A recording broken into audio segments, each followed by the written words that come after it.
in the background. It's but all I think fine. we're good. So. It's all fine. Welcome to everybody in our stream. Hope you're having a lovely Thursday night here in Oxford. The temperature has dipped a little bit. It's raining. It's kind of messy outside. It's your quintessential winter night in Oxford. Neal's probably cozy about it. He likes this time of year. So I like this weather. It doesn't bother me at all. It's not even winter yet. We're still 3 weeks away from winter. It feels like winter. Well, maybe this is a sign. We both have sweatshirts on, even though this is going to get hot as hell. The president-elect promised a long, dark winter.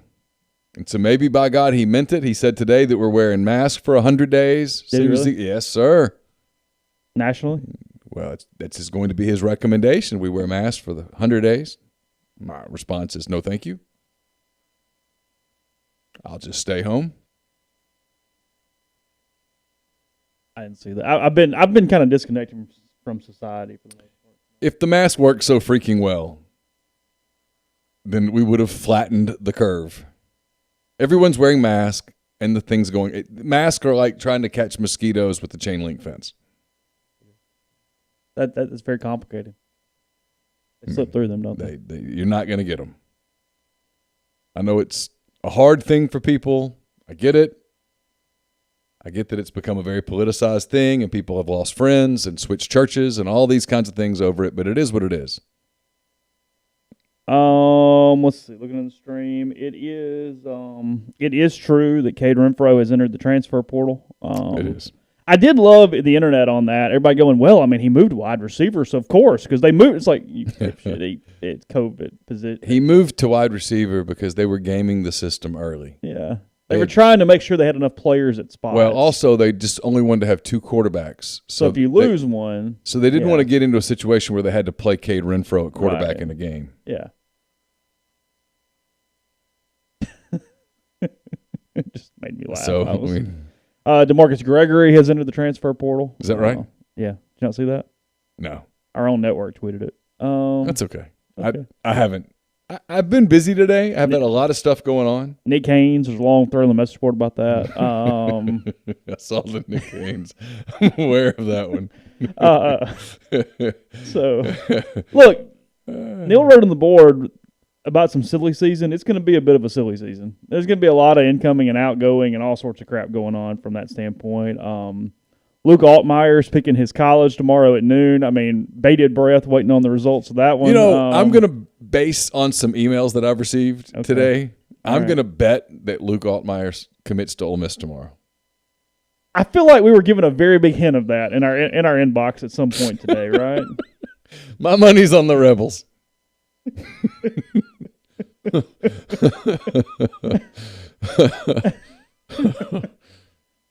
I mean, we might could even show you some art or something in that realm right now. I don't know, something like that. I like the Rebels' chances, unless something happens just crazy tonight. I like Ole Miss's shot. I really do. What would happen tonight? I mean, I don't know. A lot of shit would get erased. I'm just kind of glad it'll be gone. I mean, we've been staring at that stupid thing for months now. I mean, that one, and there's a couple more. There's some stuff that's been done. Yeah. Okay. Oh, jeez. I mean, we're all sort of playing the game here, but. The Tennessee Student Union was incorrect on their scheduling thing. Did you see that on the board? I did. It made me make a couple of phone calls, and I can tell you that if the two teams are healthy, Ole Miss and Texas A&M will play each other on December the 12th at a time that has not yet been determined. Yeah. Ole Miss will play LSU on December the 19th if both teams are relatively healthy at a time that has not yet been determined, but that will be before 7 p.m. Okay. It will not be a night game. So Texas A&M next week, LSU the final week, as long as everyone is LSU Ole Miss will kick off no later than 3. And, Ole Miss was shut down again today. I'm not hearing anything that would prohibit the game from next week. The way I was told, and I kind of hate to even use names in case I get it wrong, but a kicker got it, a kicker rooms with an offensive lineman, and it just kind of got into a contact tracing with a couple people. What I was told was that if there was a game to be played this weekend, that it would be played. There might be some contact trace people that had to sit. Yeah, but they would have missed one very important piece that I'm aware of. I think as long as something, yeah. That's what I think. But I think it's going to be all right. I've heard the same thing. Have you? Yeah. I just hate to, in case I'm wrong, I don't feel like dealing with it. But I know there's reports about a specific number of positives. I don't know. Frankly, that gets into a minutia that I don't. Well, and frankly, you'd rather them be positive. Yeah, as long as the contact tracing doesn't go crazy off the positives, you're better off. That's what Lane was mad about on Monday or Wednesday or whatever day it was. You're better off being a positive than a contact tracer. So yeah. No, A&M's going to play Tennessee on the 19th. They originally scheduled A&M Tennessee for the 12th, but once they had to move around a bunch of games to make sure everybody got their 10 games in, they had to move Texas A&M Tennessee to the 19th. So somebody associated with the Tennessee Student Union or Student Life or whatever the hell that was. What frustrates me, and I'm just being honest here, is people pay for us to report to them. And I know we don't hit 1,000. I get it, but we hit at a pretty high clip, I think. And people immediately see that and they take it. Is this right? I mean, if you believe the Tennessee Student Union over us, well, they want confirmation. My question, I get it, but why are you paying us? I mean, I'm glad you're paying us, but you shouldn't if you believe them over us.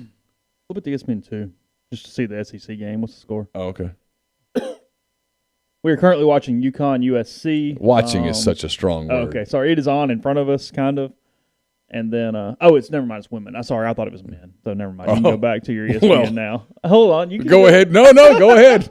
Sarah Fuller, go. I mean, this is the number one ranked Gamecocks. I mean, they are number one in the country, I believe. Sure. Aren't they? If you say so. Okay. Yeah. So anyway, that's the deal. I think it's fine. Yeah, Altmaier tomorrow. I think that's noon. Cade Renfro to Marcus Gregory. Any other news? We already talked about basketball dates have been set up. Nope. Saw where Kermit Davis was out with David Kellum. Doing rep talk tonight? Yeah, so. Okay. So he's back and all systems go? Appears he made it through. Okay. So they're starting back earlier than they potentially could. I don't think they can. They still have to wait till the 7th? Yeah, 6th. Oh, okay.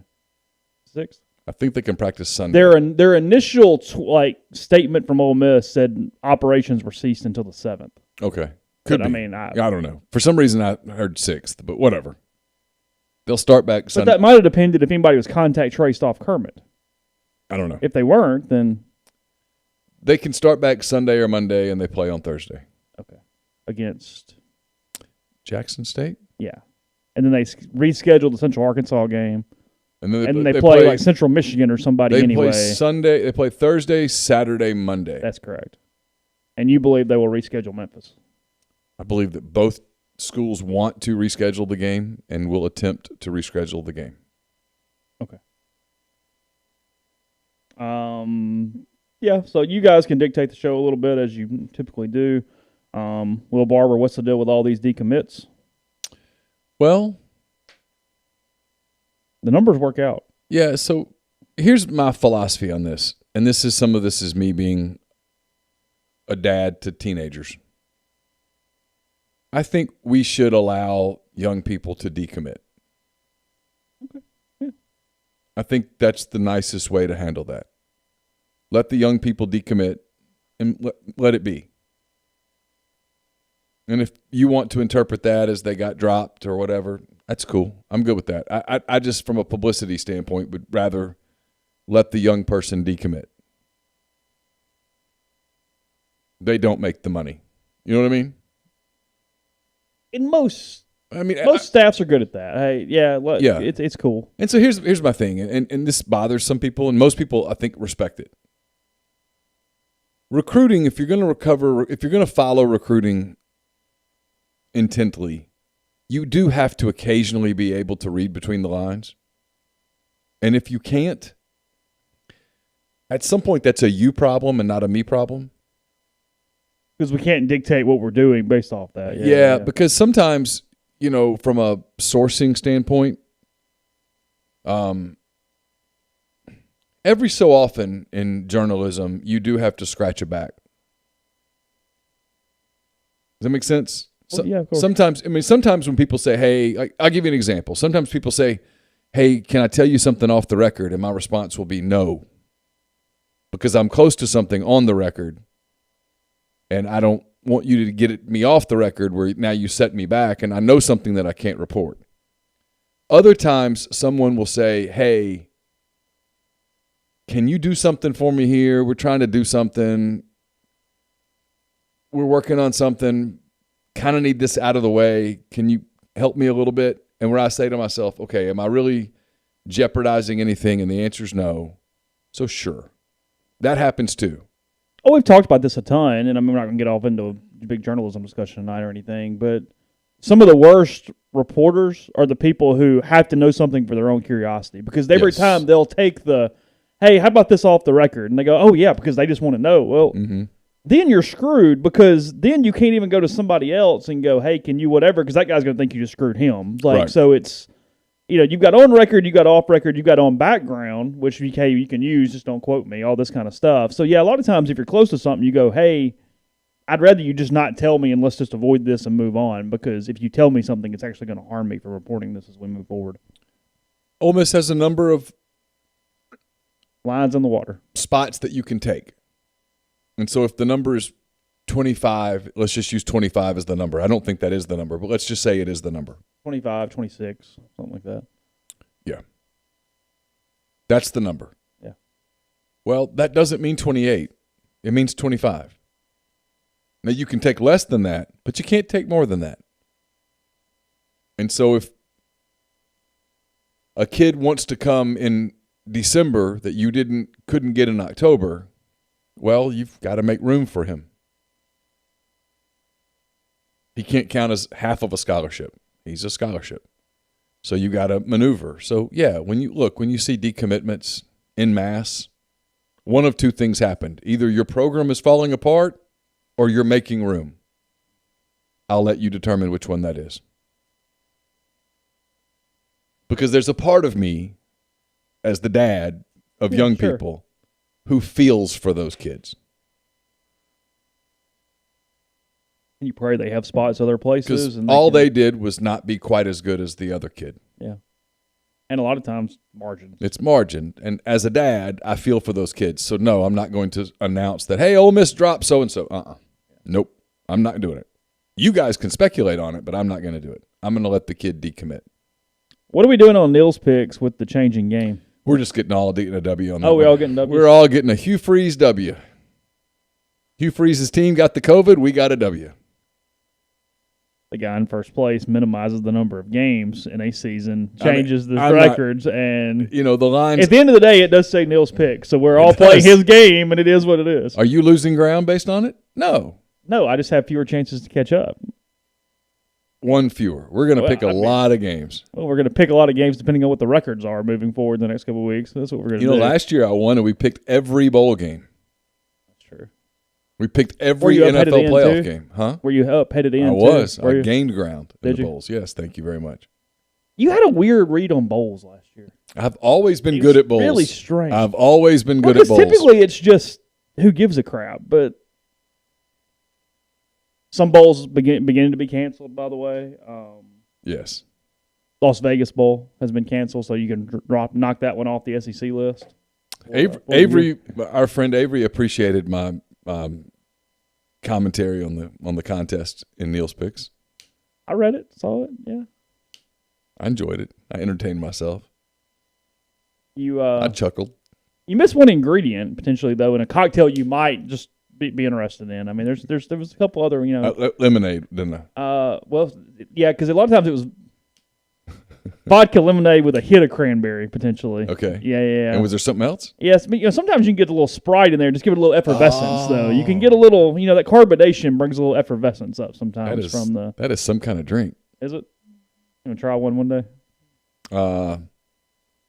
I mean, look, I like vodka cranberry, and if you put a little lemonade in it, okay. I'd rather have vodka lemonade than vodka cranberry. But at some point, we're doing too much. And when you put the spray of Sprite in there, we're doing too much. No. Now maybe the cranberry adds too much. I will say a vodka lemonade with just a hit of Sprite, game changer. Really? Game changer.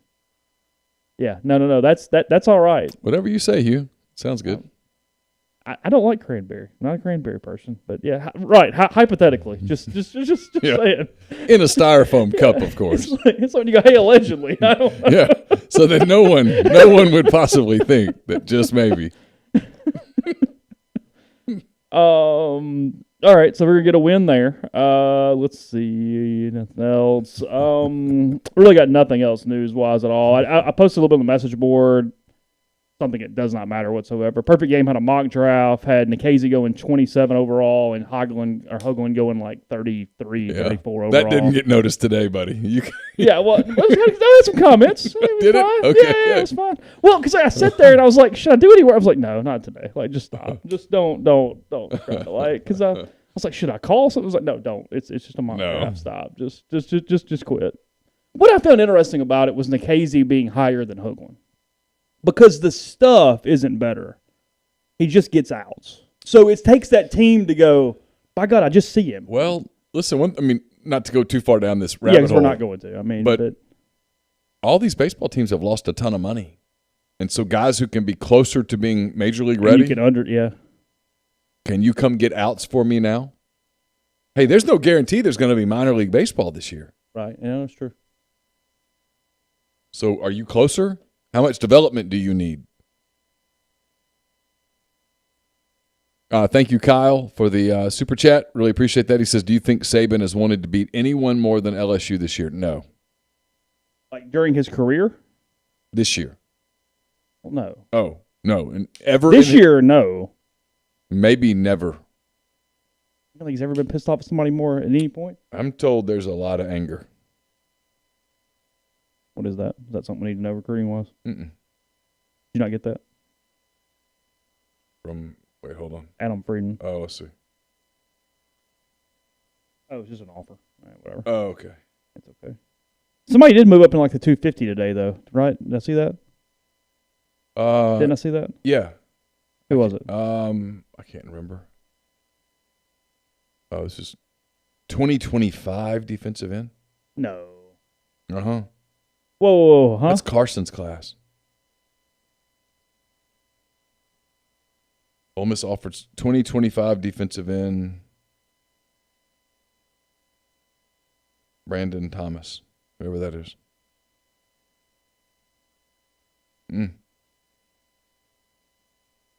Eighth grader. Was he really? Yeah, I'll break that down. What's his size? I don't know. It doesn't have it on there? Does he have a profile? I haven't looked. Class of 25, 6'3", 220-pound defensive end, offensive tackle. Yeah, that's all I know. Okay. So we don't know anything else? That's all I know. From Virginia, I think. Adam Freeman, Twitter. But yeah, anyway, no, that's a good point about Nikhazy Hoagland. I mean, what I also thought was interesting was a couple of the cross-checkers on there said that they thought Hoagland's kind of projection floor was at a end-of-rotation starter who eats up innings and has command. And it's like, okay, if you're guaranteed with that, then, yeah, somebody's taking you high because, I mean, you can't guarantee anything in a baseball draft. So, Grind, thank you for the super chat. That was very nice of you. He says, happy belated birthday to you. We're still on Chase Parham birthday watch. A day later, still here. 364 more days to go. It's like Christmas. I mean, it's almost there. Brandon Thomas. He's an eighth grader. 6'3", 220. Yeah, that's what I said. Yeah, good grief. 757 area code. That's Virginia, I think. Is it? Brandon Thomas football rivals. That's going to pull up like 1,000 people. Yeah, surely there's not a profile for a 2025 kid. I just can tell you. And we were making fun of the baseball program getting the 2024 commit a couple weeks ago. There's just no way that an eighth grader is really dialed into what he or she's going to do in college right now. No chance.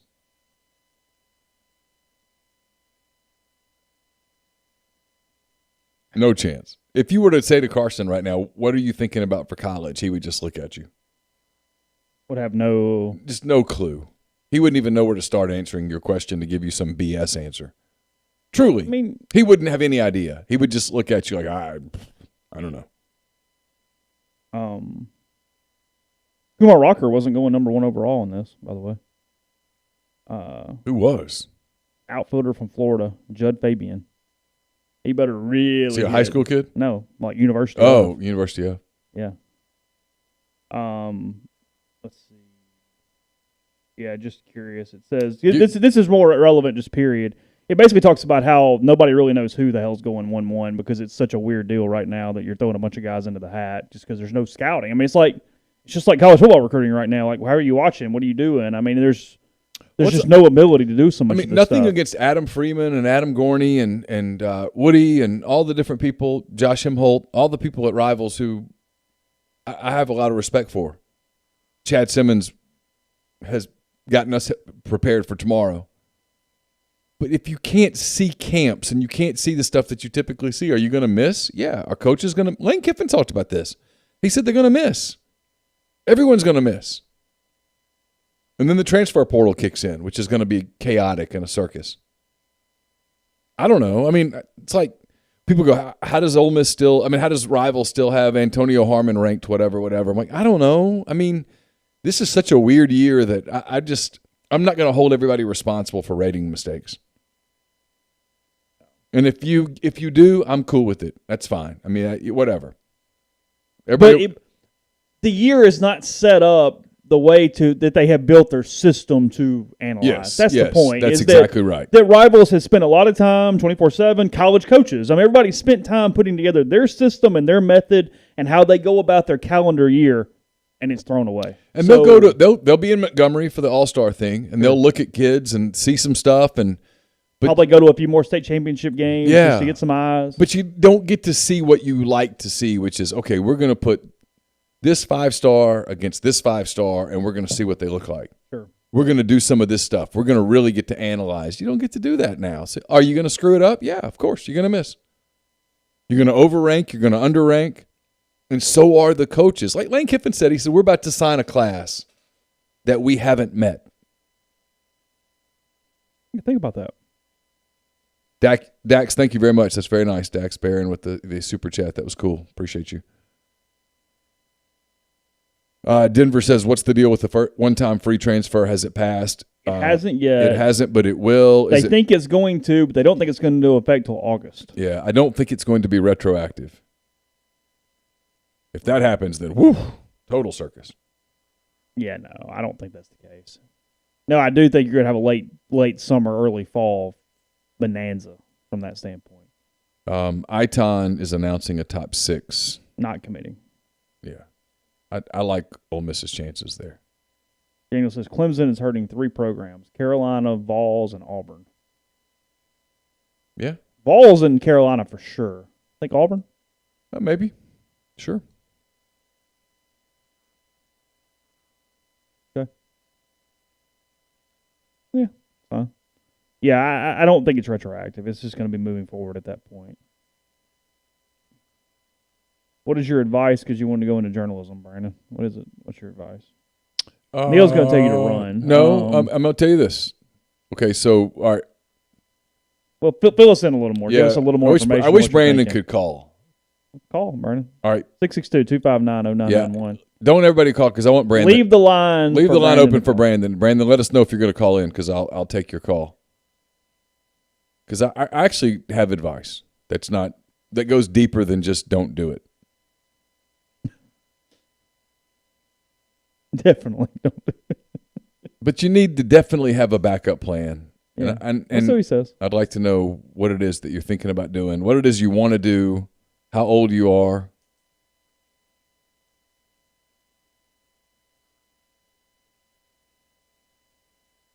He hadn't heard it yet. It'll be a few seconds before we get to that point.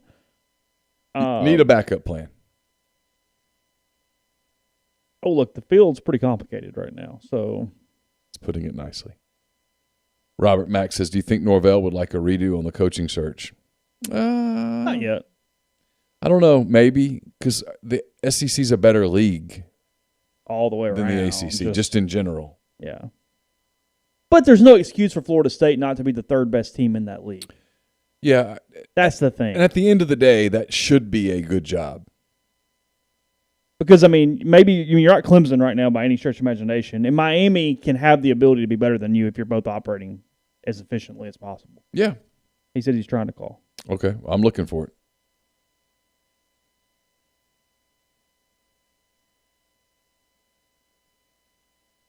Everything's up. There it is. Yep. Brandon. Yeah. Hey, Brandon. How you doing now? This is Brandon. Hey, Brandon. What's up? No, listen, man. Right now, man, like, I'm at a crossroads in my life, but, I'm tired of doing construction work, tired of doing things, and I've been, for many years, I've always had intrigue with journalism, and I know before y'all brought it up on the podcast, what you shouldn't do, but I just want to call and get y'all's advice on. I mean, I can't go to university right away because I don't have the, I didn't take the classes in high school, but I can go to ICC, they have journalism there, and I was wondering y'all's advice on it, How old are you? I'm 26. Okay. I mean, you want some tough love here, or you want the real thing? You want me to lie to you? I mean, I want it straight, It's a terrible field for a 26-year-old with no experience and no college degree in journalism. I mean, that's just being honest. I mean, look, if you want to, what are you wanting to do in journalism? Do you know? I mean, I want to do, I like to do like investigating journalism, like to do investigating stuff like that. I mean, obviously, I would like to get in sports, but y'all told me before, not me, but, people on the podcast, that everybody wants to cover football, but, yeah. I mean, if I got into sports, I'd cover soccer, I'd cover softball, I'd cover tennis, Well, I mean, if you want to learn how to tell stories and write, that's the stuff you should cover because there's nobody else covering it, and you get tons of access. I mean, look, if you want to do that, the one thing I would say to you is what I've said to a lot of young people is make sure you have a fallback plan. Don't count on a career in journalism. There are no jobs. There are no jobs. And so, I mean, at this point, I mean, if it were I, it only would be something I could chase if I could have a way to not have to make money for a while. I mean, like you'd have to have there has to be a reason why you don't have to support yourself through that for multiple years, probably, because it's just going to be hard to manage it at least early on to any level to have enough income to definitely support other people. If we're talking about marriage, kids, anything along those lines from a family standpoint. But if you just want to do it, you need to volunteer to local newspapers, to start a blog. Well, that's a good point. I mean, you could string at a lot of places if you really just want to learn how to do it. I mean, you get the absolute basics in different places, and you can string and see how you actually like it, and get a little bit of sort of internship that's kind of paid in some free time a little bit. I think given your spot right now, that's probably what I would even suggest is just contacting people saying, hey, I'll work for cheap and I'll cover a football game or I'll cover a soccer game or a softball game or something, and just kind of see how it goes and see whether it is something you like or not. Yeah.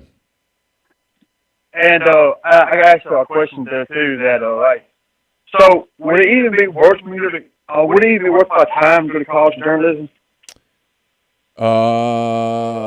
What do you do currently? I'd have to see some of your work. I'd have to see. I mean, honestly, like, what kind of a writer you are, that kind of stuff. I mean, I'd have to see a lot before I would recommend that you go to college and spend a lot of money to get a journalism degree. What do you do currently? I can say like right now I'm a rancher and do construction. Okay. I mean, personally. I'm not gonna say I'm nowhere on y'all's level of writing, but I have always enjoyed writing. And the thing about it is that I've known I struggle, because I talk about grammar all the time, and that's something that I'll have to take time out of my day and, dig into with grammar, how to say things right, how to write things right, and how to say it in a convincing way. But I'll just, asking about this because, I told y'all before that I cannot, like, while I was in school, I didn't get the credits to go to university, so I'll have to go to ICC first, and, sure. Which community college is free, basically, with the grants and everything. So I can go there for 2 years and, still have a job, My dad, he remodels or paints, so I can always have my income coming in.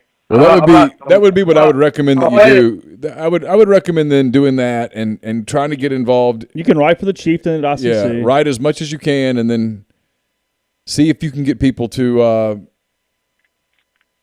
be honest and review your work and look at it and tell you whether they think you have potential or not, and then just kind of go from there. Okay, then. So y'all think that I should maybe go to community college for it? I think that would be the route to take if it's something you want to do. Is because if you can keep your current income and still do some other things and do that as well, then yeah, I think that would be a route that would make some sense. I do. Okay, and also a little thing, Neal, I know before you said you wanted that before you did radio. Well, also, like I see, they offer like radio and TV too there. And I mean, is that anything to get into also, or it's not worth it? That's even harder. Honestly. Yeah, I would just recommend that you do as many diverse things as you can to see where you do or do not have talent. Okay, that's fair. I appreciate y'all's call, and it's always a listen. Thank you very much. Yeah, thanks, Thank you, Brandon. You too. Have a good night.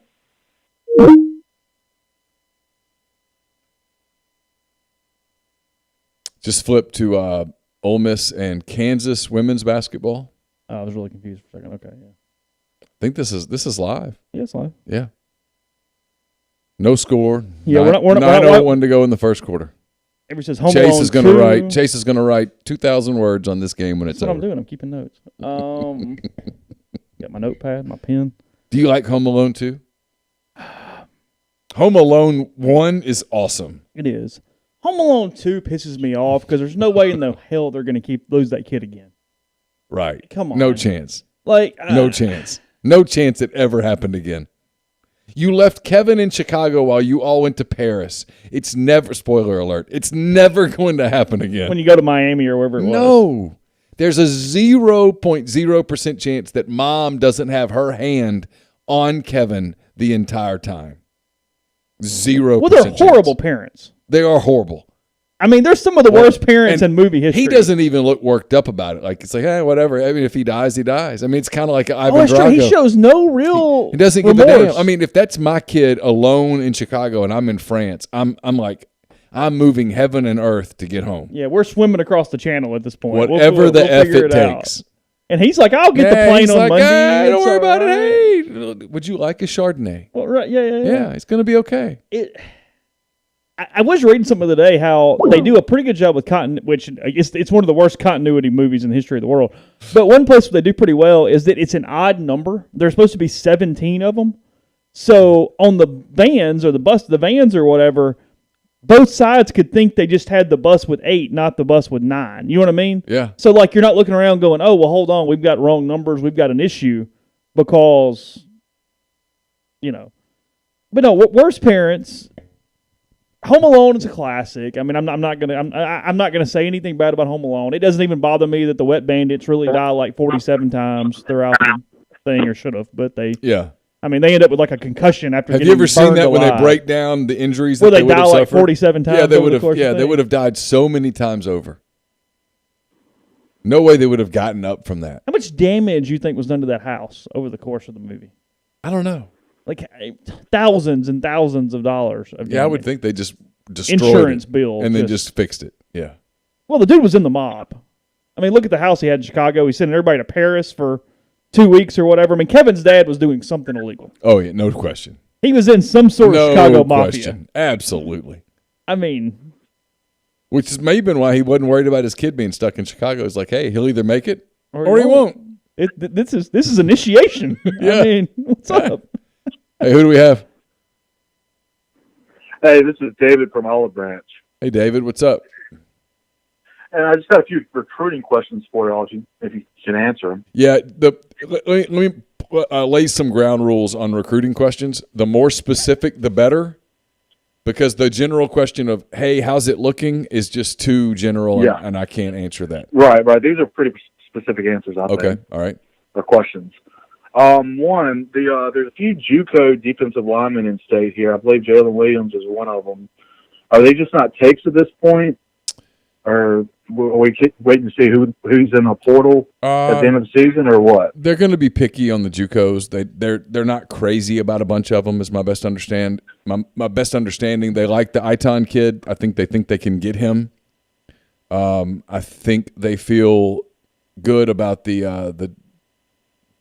what's the 4-star from New Jersey, the football player. Tell him Malone. Thank you. I'm not good with names tonight. Yeah.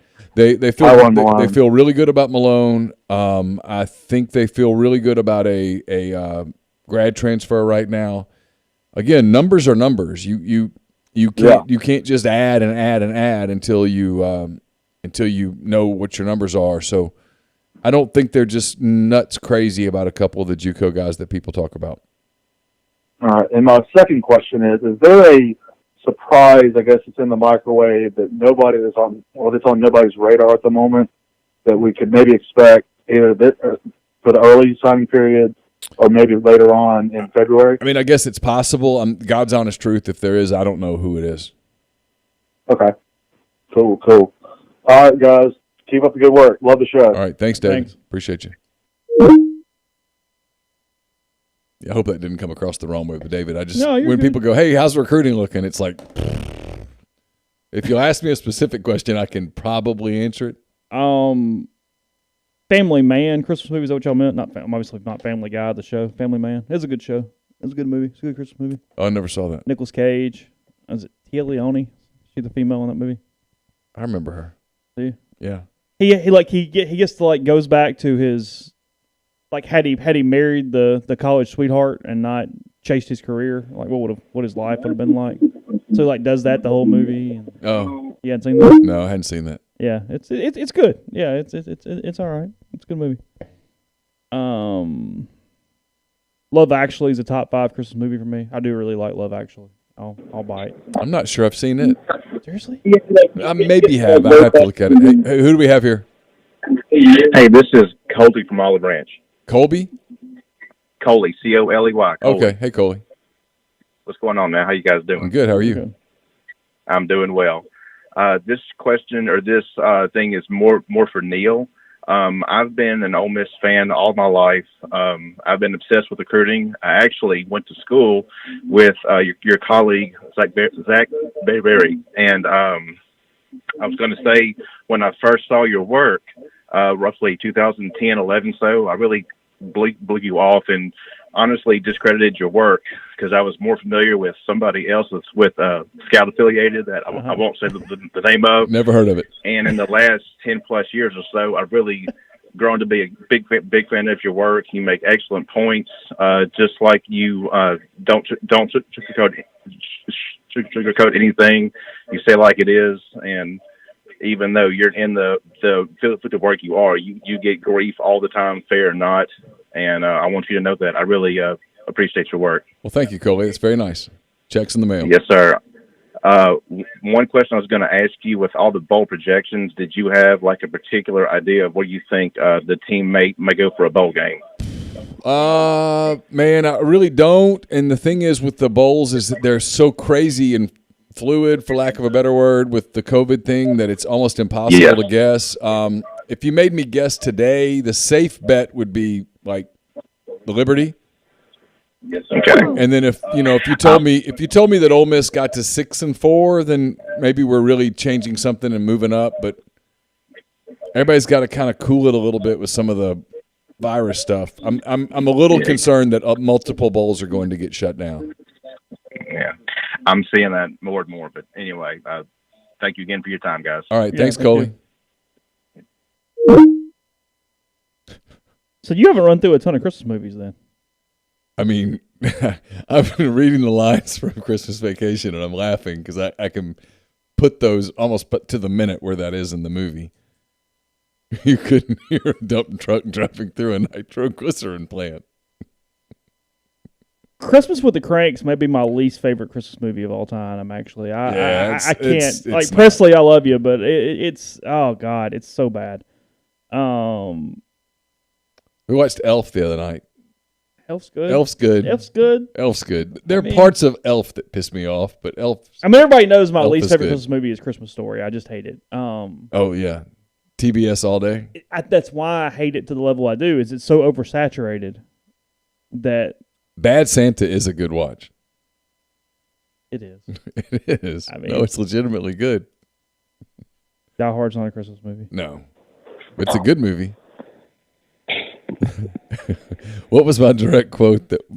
My quote was a direct quote from the sex industry during the pandemic. I don't know what that is. Hey, who's this? Hey, it's the Mississippi Sports Show. What's going on? Hey, what's happening? Man, look, I'm a huge Southern Miss fan. I make videos on doing all Southern Miss stuff. But look, check it out. Are y'all going to send us Plumlee or not, man? What's up with it? I mean, I'm not, but if you told me that Personally, we don't really have the ability to do that. if you but told sure. me that John Rice will end up at Southern Miss, I wouldn't be particularly surprised, although he doesn't fit Will Hall's offense any more than he fits Lane Kiffin's. I figured that, I see he's not getting a lot of play time up there, and I know he was a big Southern Miss recruit that Ole Miss was able to get. And since he got benched, there's been a lot of talks that he might be coming to Southern Miss now that Will Hall's the coach.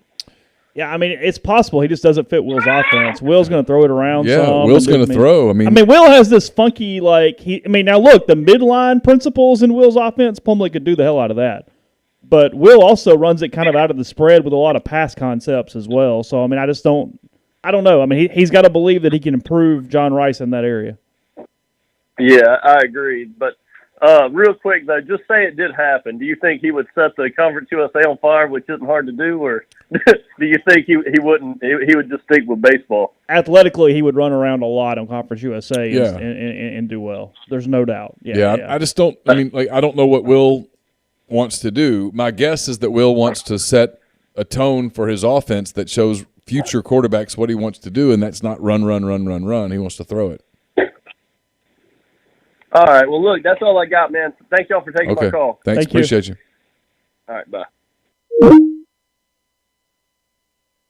Yes, Plumlee's from Hattiesburg, from Oak Grove. Yeah, Oak Grove and Oxford tomorrow night. That's right. Two years in a row. Oak Grove better score early. That's kind of the way it works out. You better isn't build it? that big lead. I'm gonna tell you, because they are so weird about that. the Chargerettes have a 5-minute performance at halftime tomorrow. So that's what's been doing it the whole year. Then really, The Chargerettes perform. They leave lots of spirit on the field, and then that's that. And then here come the Chargers in the second half, and everybody's like, "What happened?" And I'm like, "Well, you know what happened. It's right there." Caroline's last game. how's that feeling? I mean, I could sit here and tell you that it hadn't hit me, but it's hit me a little bit. You just want to be able to compete next week. Big time. That's the thing. Yeah, a little concerned. You kind of. Have you heard anything? Yeah, you read some tea leaves, get a little nervous. Okay. I would do anything for them to let the kids have the state dance competition next weekend, win or lose. Where's it supposed to be? Jackson? Yeah, at the Coliseum. Okay. If it were anywhere else, I'd feel better about it. Okay. Hey, who's this? It's Corey from Amory.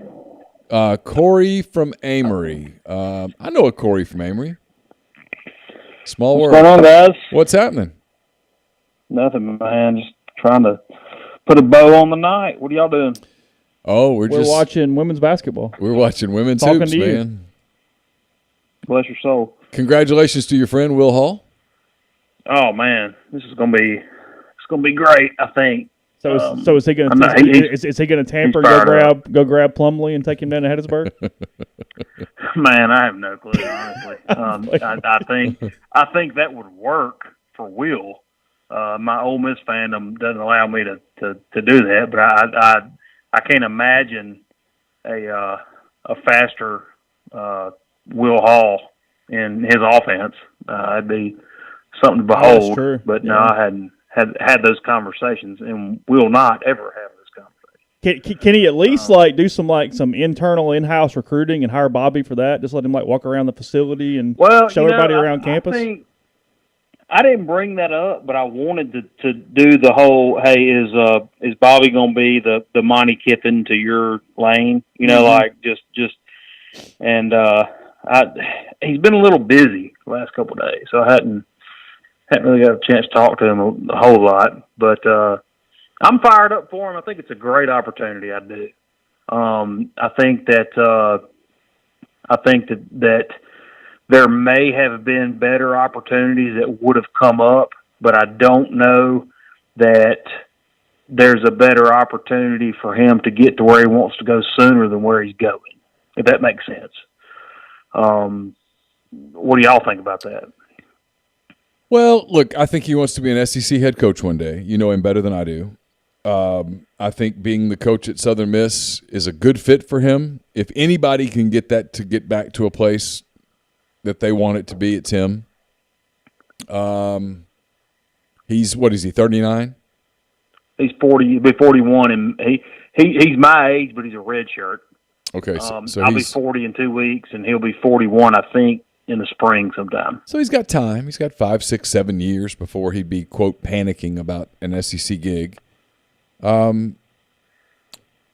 liked it. I told Chase when it happened, I said I thought it was kind of a perfect fit for him. I know what you mean about there are other programs that probably are going to open up that he would have had a real shot at. But having a real shot, it's the whole bird in the hand versus bird in the bush thingy. Right. You've got the job, go do it. And the job's just so damn hard. That's what worries me. Do what, Jay? The job's just so damn hard. That's what worries me about it. They've got no money. They've just had a hard time putting anything together there the last, almost 10 years. Well, I know, but I've been on your message board for the last 10 years. Every time a job would open, I'd suggest Will Hall from West Georgia or the damn offensive coordinator from Lafayette.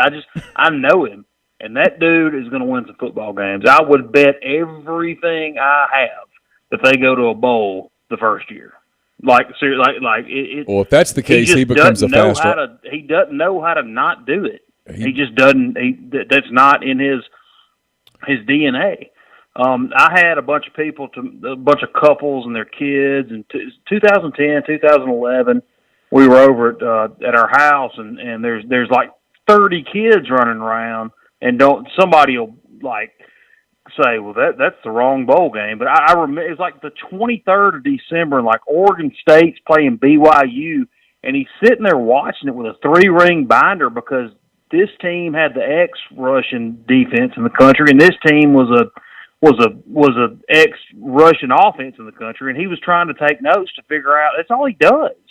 That's what that guy does. I mean, I hunt and fish and play golf and do all this other stuff. That dude is football 1,000% of the time. Real quick, Corey, hang tight real quick. Isaiah Iton, the JUCO defensive lineman who is Ole Miss's top JUCO target, released his top 6 tonight. It's Florida State. Southern Miss in it? Just they're 7th apparently. Florida State, Missouri, Arkansas, Ole Miss, Mississippi State, and Maryland in no particular order. I know nothing about that guy, but I know that Ole Miss needs him. Whatever he looks like, yeah, sure. I'll just say that if you made me bet today, I'd bet on Ole Miss, and I'd bet on Ole Miss pretty confidently. Well, good. I like the fit. I think he's going to do good. I do. What kind of staff's going to put together? Do what, Chase? I didn't hear you, bro. What kind of staffs are going to be able to put together? Like y'all said, I hadn't talked to him. I'm not going to speak for him, but I think it'll be a young, hungry kind of staff that's made up of guys who are trying to break through, kind of like he is a little bit. Guys who aren't having to worry about paying for kids going to college and stuff right now. Young guys who can live on hot dogs and ramen for a year. I've heard y'all say, he's told me that there's more there than everybody thinks. I mean, I hope so. I hope he does well. I've just watched them from afar for the past couple of years, and I've known a couple of people who are in the program, and it's been rough. They've had a rough 24 months. I know that. I will bet Dez comes back.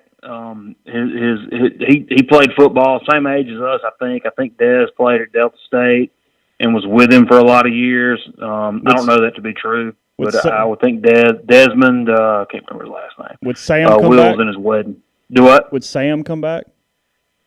Greg? I don't know. Yeah. Honestly, don't know. Yeah. I hadn't talked to Sam about that. He's at Liberty now, right? Yeah, he's an OL coach at Liberty. That's what I thought. Yeah. I don't know this, but I would imagine the OL coach at Liberty makes a pretty good living. I would guess that Liberty is probably one of the top paying pools of the non-Power Fives in the country. Yeah, because Freeze is the highest paid Group of 5 coach. They've been blessed, Corey. Blessed, for real. Yep. Yep. What's going on in Amory, Corey? Anything new?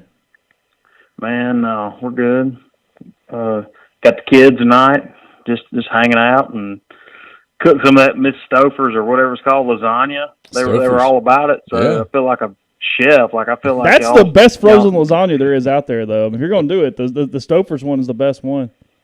I mean, hell yeah, it's like $18 for a pan of that shit at Walmart. I mean, it's crazy. I like lasagna where you don't boil the noodles; you put them in. Oh no, uncooked. Yeah, fantastic. Okay. You would really like this lasagna because what you do is you set it out in the morning in the sink and you let it thaw. Yeah, I've had. And then when you get home at night, you cook it for 50 minutes. There's too much. And it's pretty good. I took a bite of it. It's not bad. Too many tomato chunks in there. Oh, really? That's what bothers you? No, there's no tomato chunks. This is you're getting the wrong. This is called the all meat. All meat. This is like Salisbury steaks with noodles between them and tomato sauce and cheese on top of it. For real. This is not bad. I really did taste it because I was thinking, what are they eating? Because they were just killing it, and it's pretty good. It's pretty good. So what'd you have then? If you only took a bite of that, some turkey tacos with no carb, stupid ass fajita shells and low fat sour cream because I'm trying to cut weight. The no carbs tortilla shells sound great, Corey. I mean that sounds like cardboard in a box. They're not that bad. They're not that bad. It's not awful. It's not awful. Okay. Taco seasoning will cure a lot of things. Yep, for sure. Seasoning in general will cure a lot of things. Yeah. Y'all have a good night. All right, Corey. Any talk about anything? No, you're good. You want to answer? I'll tell you what. Bobby Gray sent us a super chat. I'll let you answer it too, Corey. He says, Neal. He says, Neal and Corey, you mentioned the other day that the two running backs we have next year are Ely and Parrish. Do you foresee Snoop entering the portal? I'll let you answer first. I have no idea what he's talking about. So, no, I don't see that happening. I know that I had a pretty good Saturday night. Let me ask you a question. I'm going to super chat you. All right. Are we playing another game? Yes. 2 more games. 2 more games. Okay. I know, but I mean, everybody on the damn message board's like, "Hey, we're not playing again. We're COVID-19 out, and hell, it ain't gonna happen." And the hell, Texas A&M, they could have played last whenever, could or whatever. No, it's all good. It's all fine. The SEC is going to play 71 football games. SEC's going to get this thing done. Okay. I don't doubt that the SEC will get done whatever it takes to get the money. Well, I do not doubt that. Well, part of that is Ole Miss playing 2 more games. Okay. Y'all have a good night. Later, Corey. To answer your question, look, I don't know that Snoop Connor's getting in the transfer portal. The rumors out there that he's going to look around. Here's the thing. Lots of people are going to look around on the Ole Miss roster, on the fill-in-the-blank roster, and on the next roster. They just are. It's part of the deal. Denver Rev saying Neal Chase. Here, if there's any traction about the panel saying football should peel off from the NCAA. Yeah, got this. This is from Nicole Arbach. Knight Commission unveiling major NCAA recommendations today. Number 1, create a new separate entity to govern the sport of FBS football, completely independent of the NCAA, funded by college football playoff revenues. Govern the sport of college football, currently operating at the D1 football subdivision level, conducts all FBS operations, including its national championship, manage all issues, blah, blah, blah, blah, blah. Number 2, the Knight Commission recommendation recommends that the NCAA govern all other D1 sports under reorganized governance systems. Should establish equal voting representation for all Division I conferences. The basketball tournament should stay the way it is. People are starting to understand that the basketball tournament is their cash cow. It is their baby. And as long as they can have that, they really don't care what else happens. And then number 3, Chase, is – let me pull this up. The national governance entities should adopt 10 principles that will recognize college athletics as a public trust, rooted, blah, blah, blah. Yeah. Here's the thing. They get NIL. Yeah, it's all. Here are 2 things with that. One, the Knight Commission has absolutely no say in anything. They recommend a bunch of stuff that, frankly, probably won't happen. They have no power in this at all. I just can't believe you'd say something like that. Well, it's very true. This is a bunch of nothing. And then 2, it would never be the full FBS. It would be the Power 5. That's the other part of this, too. Yeah, sure. It would not be everybody getting a stake that's in any FBS conference. So, yeah. I mean, look, some of those ideas are good, no doubt, but, just not buying it. You don't think there's going to be a separation? I'm not saying that. I'm saying what the Knight Commission said today had no bearing on anything either way. I just think I think we're headed in that direction, though. That takes too much power away from the conferences. The conferences aren't giving up power. The conferences are trying to get more power in the separation.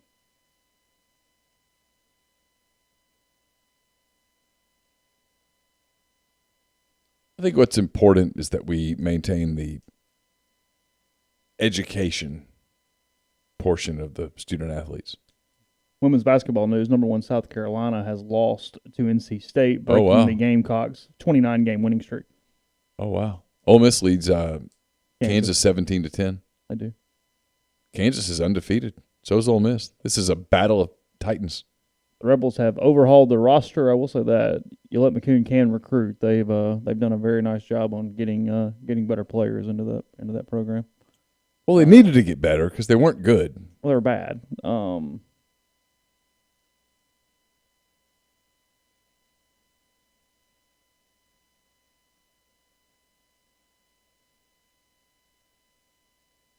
What you got? I was reading the stream. Oh, Yeah, okay. I mean, basketball. Yeah, basketball is a ton of the revenue. It's like $720-something million by itself just on the tournament. Not even basketball, just the tournament. Just the tournament. Yeah. It's their baby. So, sure, there probably is some separation. Grind says that's why it's not called the NCAA football playoff. Amen. You're right. Yeah. He ain't wrong. It is the college football playoff. Yeah, the Power 5 should do their own thing with football. And I think if they'd promised to not break away in basketball, the NCAA wouldn't fight it. I think that's the big fear, is that the Power 5 goes, no, wait a minute. Why don't we just do our own big tournament at the end of the year? Who wouldn't watch that? You'd still have brackets. You'd still have seeds. You could still bet. How many Power 5 schools are there? In basketball? No, yeah. 70-something. So take the top 64 and seed them 1 through 64. You'd still have a hell of a tournament. I mean, who wouldn't watch? Well, because I'm throwing in the Big East, I guess is my point. Yeah, okay, Whatever you want to classify as Power 5 from a basketball standpoint. Yeah, so, I mean, that's my point. Who wouldn't watch 3-seed Arkansas versus 10-seed UConn? Especially if you had your bracket on it. Sure. And you had UConn upsetting the Razorbacks and getting to the Sweet 16. Yeah, because look, from a bracket and a gambling standpoint, you're fine with it being those teams versus Murray State It's or even Rhode better. Island. It's even better. It's even better. Who wouldn't watch 7-seed Texas versus 10-seed Ole Miss? Basketball's game is going to be better. Mm-hmm. Everybody, Denver. Everybody is betting big on Bama despite the points. So, I'm laying them all. Who starts in the slot next season? I don't know. That's a good question. Yeah, it's a good question. Somebody that's not on the roster today. I think so. Yeah. Because I think Elijah's leaving. Ole Miss giving him a awards website thing this week. Good. Yeah. 8isopen.com. It's almost like people that are there now understand marketing. Matt Corral tweeting putting good things about Ole Miss and come to Ole Miss on his Instagram account today. Life has changed a lot. Everybody's just everything's in in a little different moment, different direction. Toast. Yeah. To all the people who made this happen, whoever you are. Hey, who do we have? Hey, what's up, guys? It's Vibe and Reb. Hey, Vibin, what's up, man? Nothing much. Just hanging out. Grilled a steak on the back deck. Oh, yeah? Watching you guys. I'm going back and forth between you guys and the women's basketball game. How'd you do the steak? I'm a medium rare guy. Shocker. I feel like that's what most people are. At least most people I know. I don't know. What kind of cut you having? How do we marinate it? What are we doing? What do you? Yes. I use Dale's. I kind of like to do a little bit different things. I do like onion powder, obviously salt and pepper, stuff like that. It's gotten to the point where I just like to eat like ribeyes 2 or 3 times a week. So I'm kind of in my routine now. Like, okay, if I don't know I don't know what I'm going to eat, I'm just going to go to the grocery store and go pick up a ribeye. Like, that's kind of my simple solution. But I don't know. I'm definitely a ribeye guy. That's like the only steak I'll eat. I am too, if I'm honest.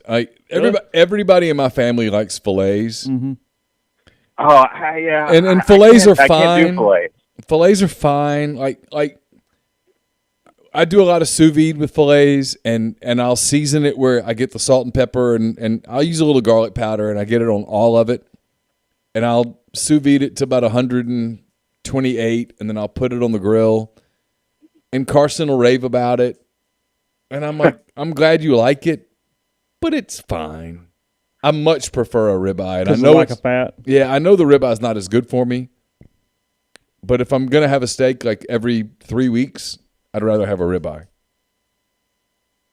Yeah, I don't know. It's the past couple years since I graduated college. I just was like, you know what? I kind of love just grilling a steak a few times a week. Or a couple, not a few. But Chase, I kind of have a question as a Saints fan because I got into a very heated debate at work today. Sure. Cam Jordan. Uh-huh. Is he a Hall of Famer? Ooh. Probably not yet, but not trying to. But yeah, go ahead. He keeps stacking 10-sack seasons. Well, yes. Even if they're not good when Drew retires, I mean that's got to count for something. I mean, he's almost got 100 sacks.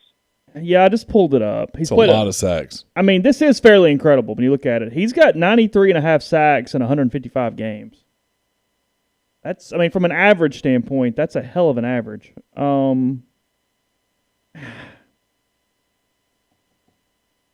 don't know. I would feel a little. I know it's not as dependent as quarterback play. I would feel a little better if he had a ring. Yeah, me even too. at defensive end. Really? Yeah, I would. When you're fringe, I think it matters. And also, I wonder, and I don't think this is going to be relevant because you're right. He's up there in the top of the league every year on sacks. So he's beating people even in this era. But I'm curious, kind of like I am with quarterbacks and passing yards, what they do with sack defenders in this passing era, if that makes sense. You know what I mean? Like, do they raise the standard on that? The numbers are kind of inflated. I don't know. Maybe it has no bearing on anything, but I just wonder that a little bit. I mean, he's still only 31. He's got some years left. Yeah, I think he's got about 5 or 6 years left where as long as he stays healthy, he's going to be like one of the top defensive ends in the league. I do agree with you, though. I do think a ring would really help drive home that point. Like, I mean, if they would have won in 18 or, I mean, hell, they still could win one this year. I don't think they will as much as I want them to, but, you know, I just think you could sell, oh, he was the driving force of that defense in that run where they went 13-3 and won the Super Bowl. You know, I don't know if they'll do that, though, but from a numbers standpoint, I mean, and his seasons have been kind of weird because last year he kind of got off to a slow start. I mean, he had like a 3-game stretch where he had like 4 sacks against the Falcons and then 3 sacks in another game, and he ended up with like, I don't know, over 10 sacks. I think he had 15 and a half last year. That was a career high for him. Oh, okay. His last 3 years, 13, 12, and 15. Here's the deal. He's going to have to play till he's probably 40 to do this because it's going to be a career sack number, I think, is why he would get in because, he's in his prime right now. He's probably kind of ending his prime pretty soon. He's never led the league in sacks. And I just wonder, can you be a Hall of Famer without a really long career where you're so high on the career sack totals if you never led the league in sacks or had like that 1 or 2 year where you kind of were the, defensive MVP? I'm kind of air quoting here as I'm talking. Yeah, I get that. I mean, I think he's winding down a little bit. Like, I mean, I think there's a reason they drafted Davenport is because, defensive end, that's a physical position, and he's in his 30s, and all it takes is one bad hit, and then, your career is not what it could have been. But, yeah, I don't know. I was talking to someone at work, and they were like, no, I don't think he'll be a Hall of Famer. And I was like, you don't even think he could? I was like, Jesus, the guy's almost got 100 sacks. He's been a huge part of their playoff run here, past 2 or 3 years. Like, I don't.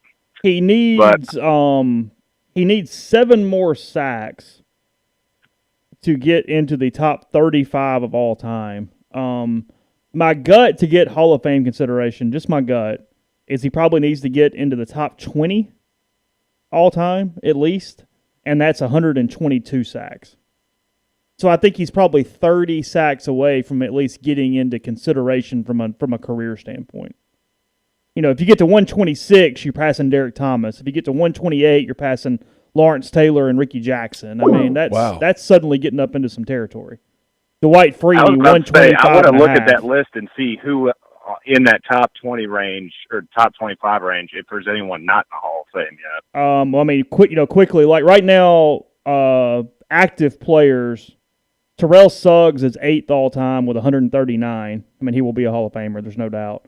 And Von Miller is 25th right now with 106 sacks. And he's on his way to be a Hall of Famer, yeah, too. but like top 25, I mean, I'll just really, really quickly. Trace Armstrong, Pat Swilling, Greg Townsend, Sean Jones, Clyde Simmons, Simeon Rice, Robert Mathis, Dwight Freeney, Derek Thomas, Ricky Jackson, Lawrence Taylor, Leslie O'Neal, John Abraham, Jared Allen, Richard Dent, John Randall, DeMarcus Ware, Terrell Suggs, Jason Taylor, Michael Strahan, Chris Dolman, Julius Peppers, Kevin Green, Reggie White, Bruce Smith.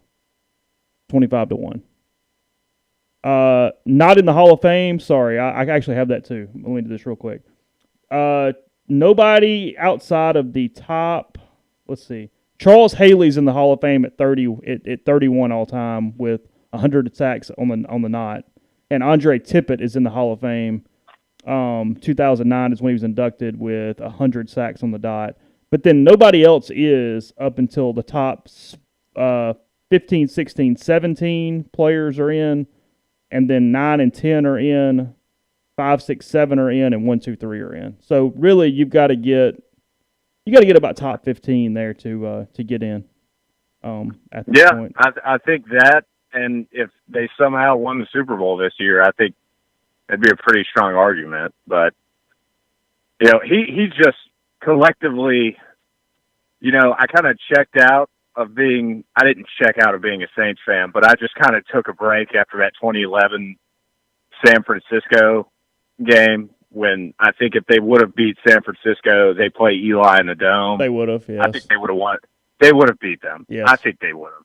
Yeah, I was at the game in the regular season that year when the Saints beat up the Giants pretty good. Yeah, and I mean, they blew it a couple years ago when they had that lead over the Rams, but I mean, that 2011 team was stacked. I think that was the year Jimmy Graham was starting to kind of blow up too. So like they had options on options offensively, and their defense wasn't great, but I mean, they forced turnovers. But I don't know if that was kind of it. I had that debate today, and I was like, I wonder what Chase thinks about that because I know he's a Saints fan. Yeah, I think he's got to get up and. Thanks, Five. Yeah, appreciate the call. Yeah, I think he's got to get up into that 130 sack range to be in Hall of Famer, somewhere in there. I did see that HBO Warner Brothers putting all of their movies on HBO Max as well as releasing them in the theaters. They're doing dual releases. Just shows you nobody's going to movies anymore. I mean, that's what that's about. I'd go to a movie. I kind of miss the movies. Yeah, I'd go. Undoing, Nicole Kidman's in it. Yeah, it's a series on HBO. I haven't watched I'm actually several behind, but yeah, I've seen an episode. How's Nicole Kidman now? I don't know. She's got to be in her 50s, right? Nicole Kidman was born in 1967. Yeah, so she's 53. 53.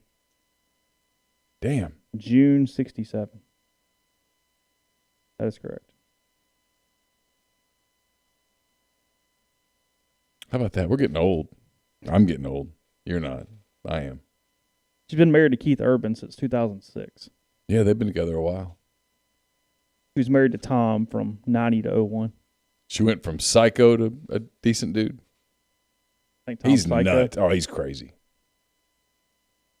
He became crazy. Still relatively normal while he was with her for the most part, I think. Maybe relatively is the word. Relatively. Yeah. Hey, who's this? Hey, who's this? Oh, he's not there. Hey, who do we have?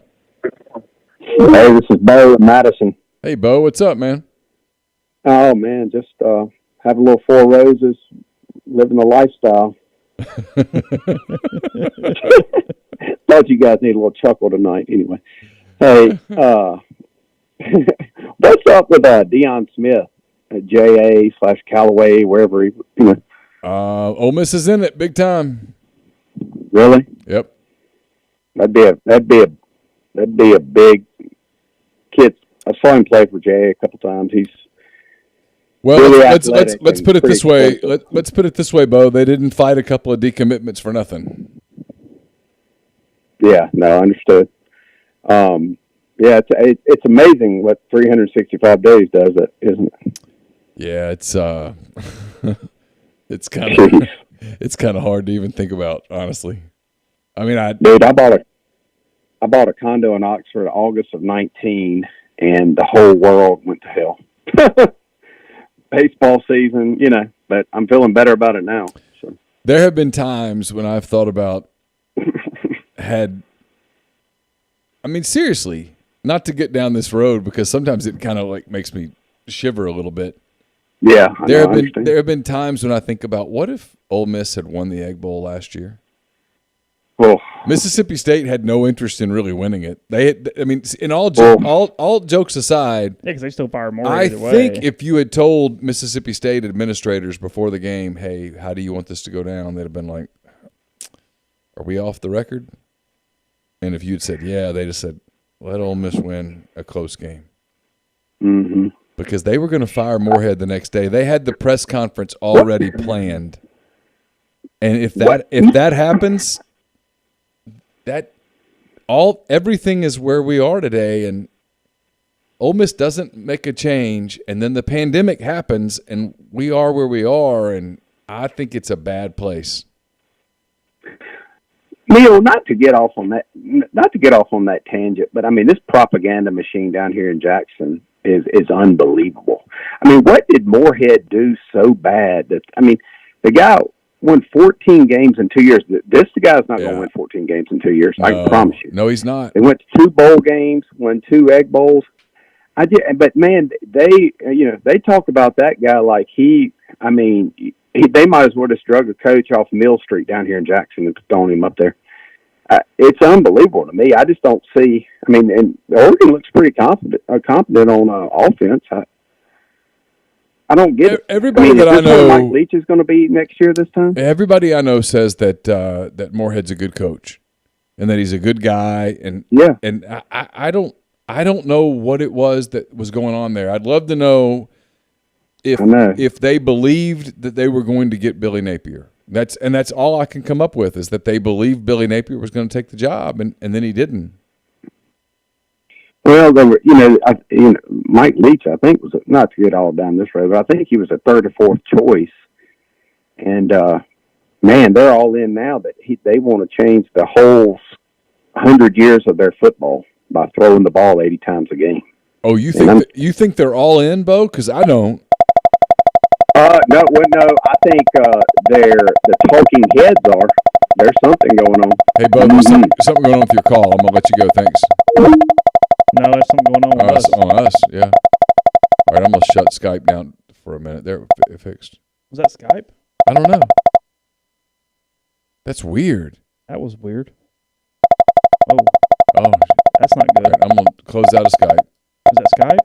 I'm not sure.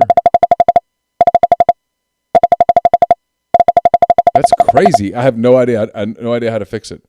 We don't know where it's coming in or anything. No, it just stopped. It's bizarre. Felt like an attack. Oh, I was seeing if it was on our eCam. Oh, If it okay. would pop up in the thing. I don't know what that was. That was weird. That was really weird. Someone hit the bat signal, man.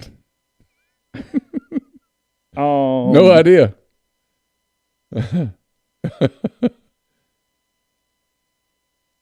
Somebody asked somewhere but In the thread, so it says it's Jason. somebody asked what the schedule is for the high school games this week. Starts tomorrow, Friday, 11 a.m. Noxubee County 10-1 plays McGee. Hold on, caller. In the 3A state championships. 1A Biggersville 13-0 against Lumberton at 3 o'clock. Lumberton 11-1, and then the undefeated 12-0 Oxford and Oak Grove 12-0 7 o'clock for the 6A. The Chargerettes around halftime, about 8:20. That Something bitch like is going to be over right about then. Then Saturday, 4A Louisville against Poplarville, 2A Calhoun City against Taylorsville, and the nightcap, the 5A game, West Point against West Jones on Saturday. Who do we have, caller? This is no context Ole Miss. No context, Ole Miss? Yeah. Okay. I got a question about Markevius Brown and how you think that will end up. I would bet on Ole Miss, but it's not over yet.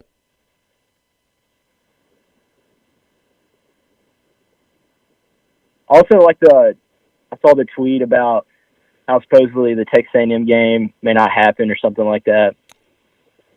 I don't know who tweeted that. I'm just telling you, if both teams are healthy, they're going to play on the 12th. We think the Tennessee Student Union had incorrect information or obsolete information. It was outdated. Yeah, they're going to play. I mean, look, they're going to play if they can on the 12th. Do we know anything about the current cases this week for the football team? Nobody has died. No, I don't think it will impact next week's game. Yeah, I think they're good. I think it's going to be okay. I mean, if they had to play this weekend, they would play. They probably would be without at least one starter. One starting offensive lineman would be out. It's my understanding, but otherwise they would play, and I think it's going to be okay. Yeah. Here's the thing: is the league wants the games played. The league is not really concerned about the competitive stuff anymore. The league was pissed off at LSU, then they were pissed off at Texas A&M, and since then everyone's played. And I think that's going to be the case the rest of the way. Yeah, I don't know how true it was, but I've heard it wasn't any big players. I heard there's some walk-ons, maybe some offensive linemen. It wasn't anybody big that we really needed. So if we had to play, we could. Well, I mean, one of the names that would be out on contact tracing right now is my understanding would be a fairly big offensive line name, but we'll see. Well, I mean, I think it's going to be okay. I think they're going to be able to play because they don't play for another 9 days, which is, I think it's going to be okay. Yeah, that's plenty of time. Anything else? No, that's all. All right. Thanks, man.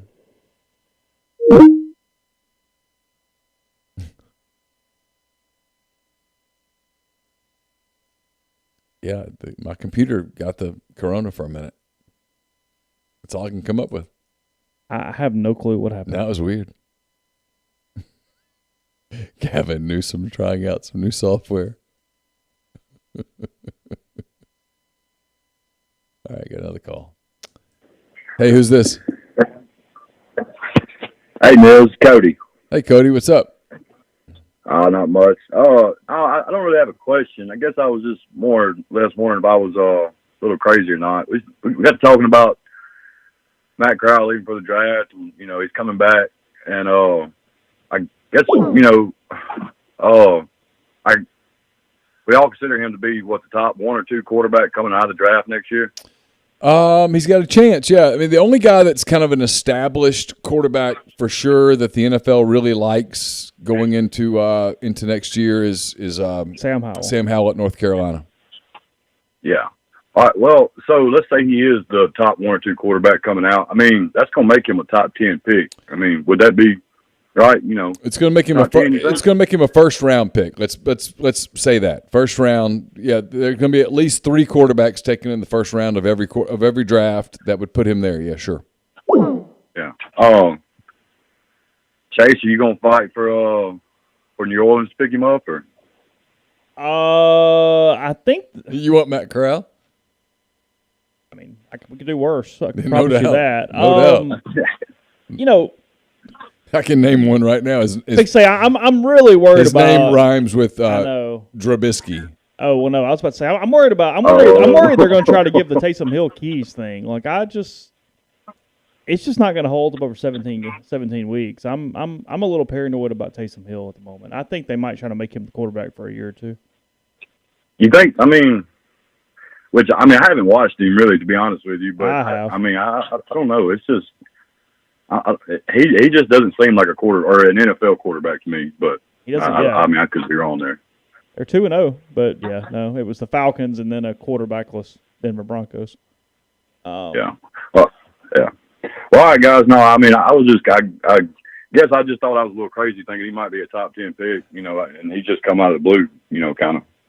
But all right, guys. I'll let y'all go. All right, thanks, Cody. How fitting would it be if Corral went to Dallas? They'd lose it because they're so worked up about it. It was Dak's fault. It was too much money. Yeah. Hey, who's this? Hey guys, it's Clayton. Hey Clayton, what's up, man? Not much. Just hanging out. Listen, I got a way too early question for you guys, but just want to have some fun. Okay. What do you think the odds are that Matt Corral finishes in the top 2, or one of the top 2 in the Heisman race next year? I'll let you guys figure out the odds and what they should be set at, but I'd love to hear what you think his chances are. The problem with that is Ole Miss needs to go 10-2. Yeah, they got to get much better on defense. I mean, I don't think you can do that less than 10-2. I agree. Where it's just a story going, oh, You've got to be a offense. Borderline championship team. Yeah. So, I mean, if you're asking me would I bet on it or against it, I'd bet against it just based on that. To throw a hundy on it plus 3,000. Sure. Yeah. I'd jump on that. Yeah. I think he'll put up big numbers. Yeah, a la Eli, but it's not a Manning. Yeah. I mean, yeah. And Eli was 7-0 in the SEC. I mean, 6-0 in the SEC playing that LSU game. Grind says 15%. That's about right. Yeah, I mean. That's about right. That he finished top 2, about 15%. Plus 1,500. Yeah. It's about right.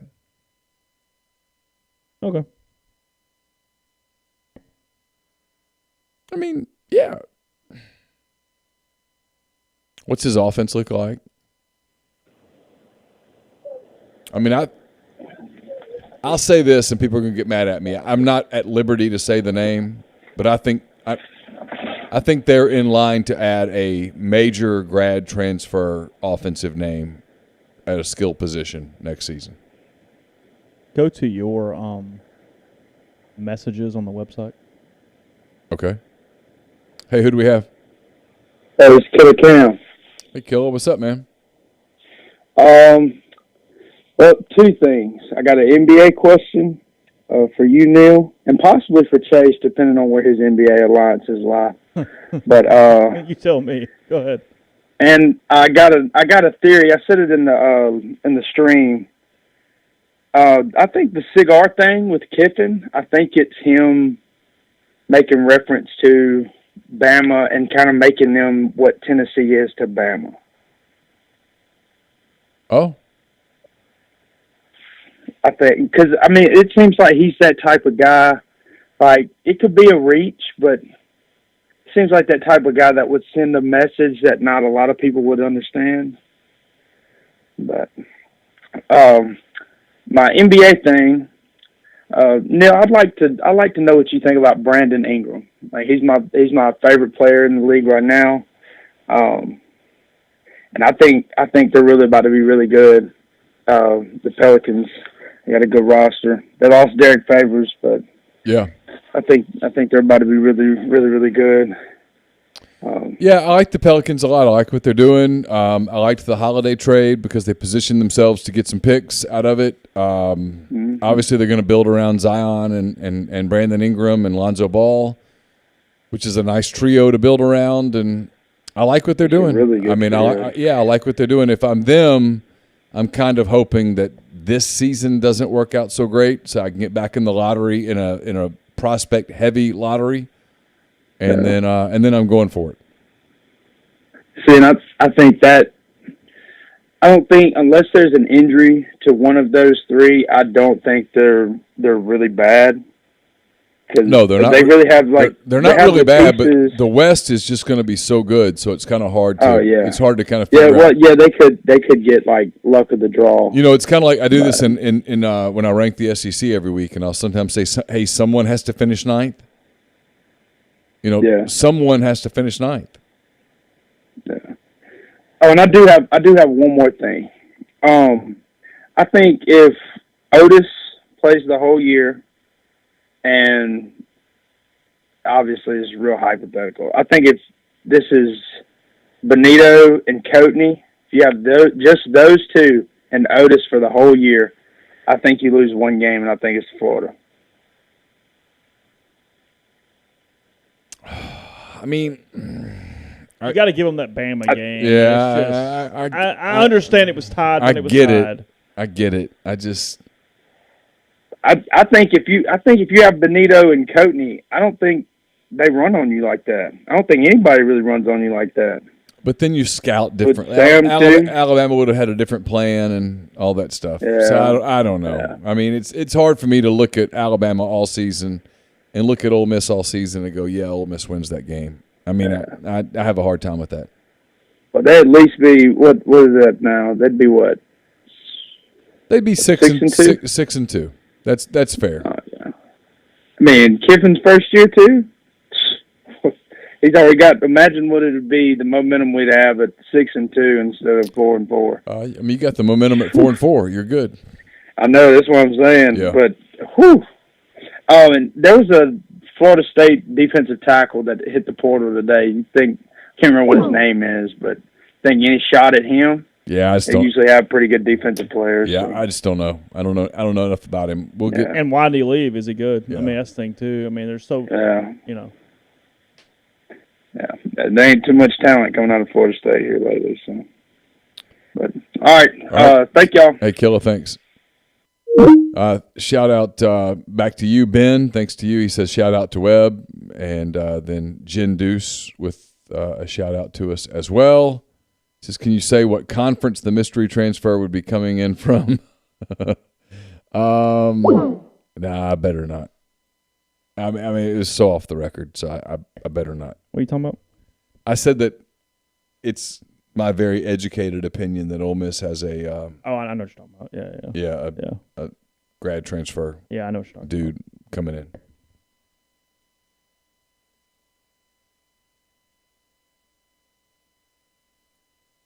Lane's not going to sit around and play patient.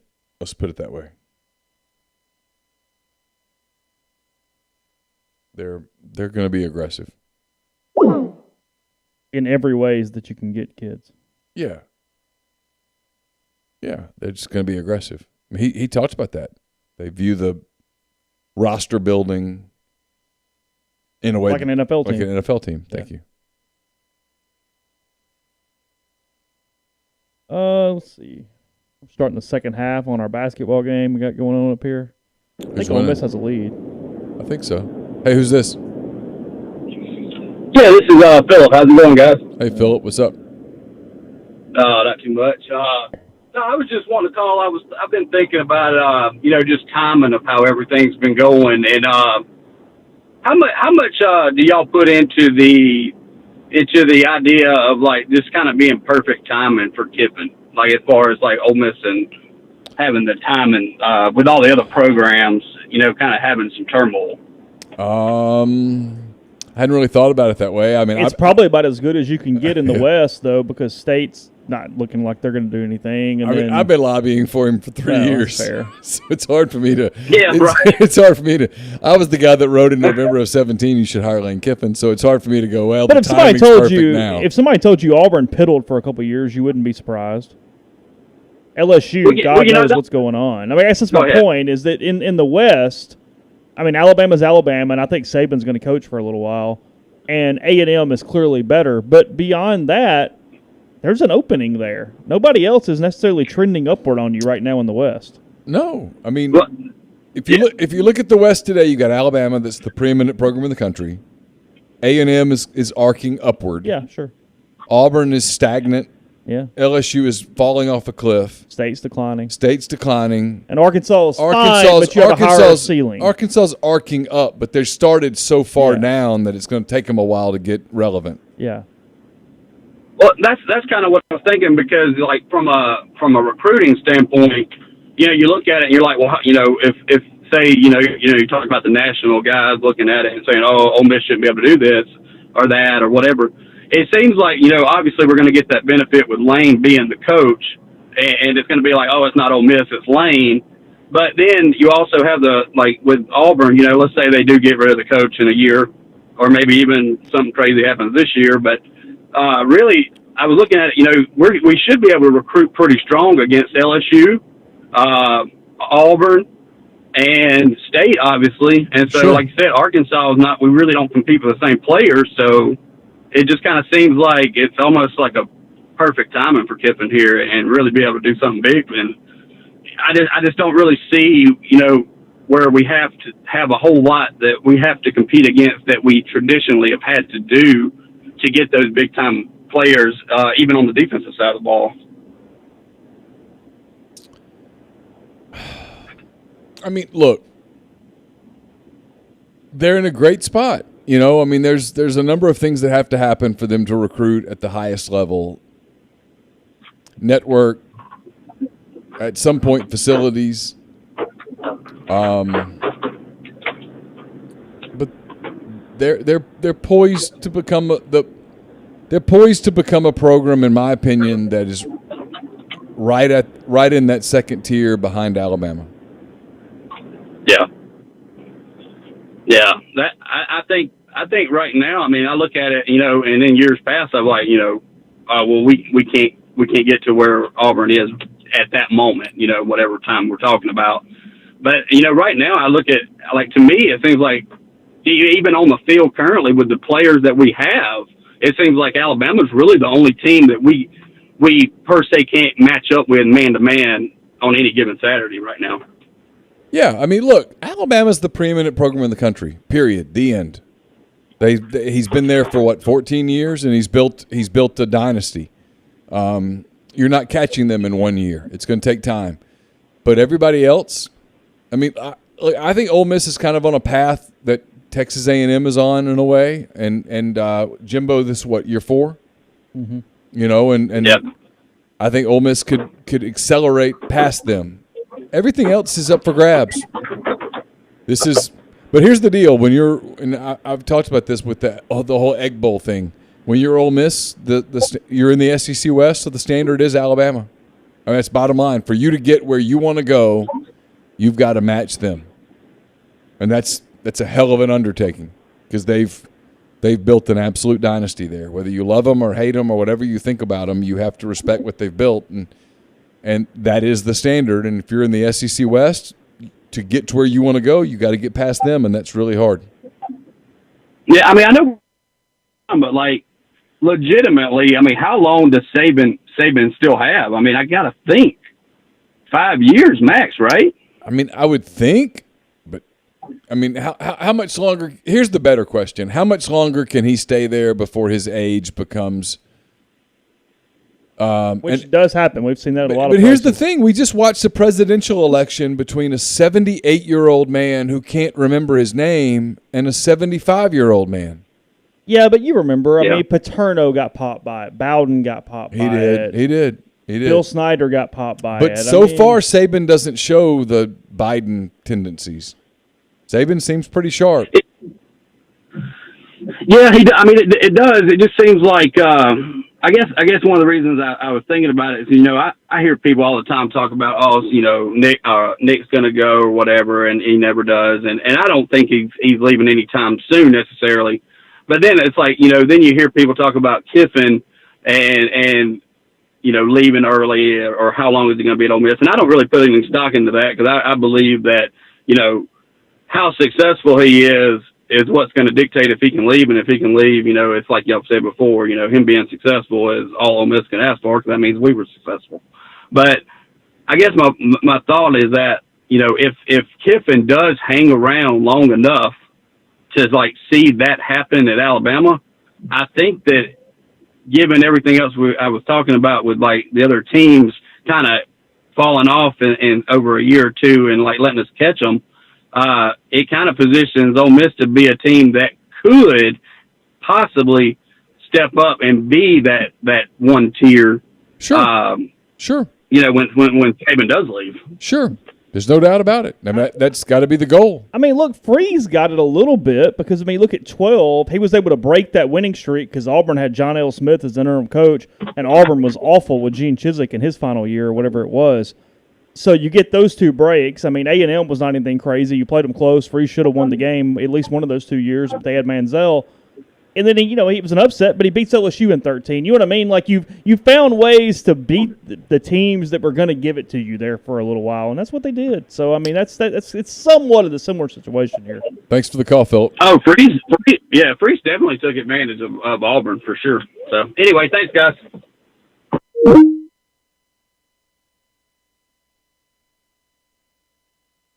What's the score? Ole Miss winning? They were up by 9 or something. Wow. Ago. Is Kansas women's basketball as big of a deal as men's basketball? They were 15 and 14 last year. So, no. You can't just answer a question. Look, it was up to you you determine whatever you'd like to from that. I gave you the stat. It's more than fair. It's kind of like Kentucky, where it's like, Kentucky, whatever, the women, they don't even play at Rupp. They play at Memorial Coliseum. Yeah, they don't even go to Rupp. Oh, God. Oh, jeez. It's kind of a weird week, isn't it? Because there's no game. Yeah, I'm tired of buys now. We've done the 3. It's been a ton of them. Because it's going to be really weird when we're covering a game on December 19th. Just from a calendar standpoint. Yeah. And I'm already seeing the beginnings of a story about whether or not Ole Miss can play next week, or what it looks like if they do play. Yeah. Yeah. That's coming, so. Just heads up on there. Heads up. That's going to be the story Monday and Tuesday. Can they play? And we don't listen, no one in that program talks much. And so people are going to beat us up all weekend. What do you hear? Not much. A little bit. Stuff. But you hear numbers, for example, and you don't know what the numbers mean. Is that staff? Is that extended staff? Is that players? Is that contact tracing? I don't know. Yeah. And then if we're honest, you're dealing with the head coach who hates it all. His mood will tell you a lot on Monday. Yeah, I mean, if you've been following me on Twitter, I think Lane Kiffin and I share the same opinions on COVID. He seems quite frustrated. He and I are very similar as it pertains to COVID views. Kansas has cut it to 8 and has a 3 in the air. He missed it as a brick. She missed it. Foul on the Jayhawks. Was it a foul on the Jayhawks? Oh, yeah. Of course it was. Off the ball. 6:32 to go in the third. Still feels weird to talk quarters. You see where Russell Westbrook's going to wear number 4 for the Why? Wizards? I don't know. It's his high school number. Oh, really? Yeah. I'm so used to watching Are they Russell just paying Westbrook. him a mint? Huh? Are they just paying him a mint? Like He got traded. He's That's traded, right. yeah. He, John Wall got traded. That's right. The Wall back. Carson said he can cheer for Westbrook again because he couldn't cheer for him in Houston. That was too much. You couldn't hate him, but you couldn't cheer for him. And now that he's in Washington, you can cheer for him. Yeah, nobody hates Washington. It's hard to really drum up a lot of. He's not in the West. What does that do for the Wizards? Because they were right outside the playoffs. It depends on how they adjust to the whole Westbrook experience. Because there is something to that. Oh, for sure. He's a difference maker, one way or the other.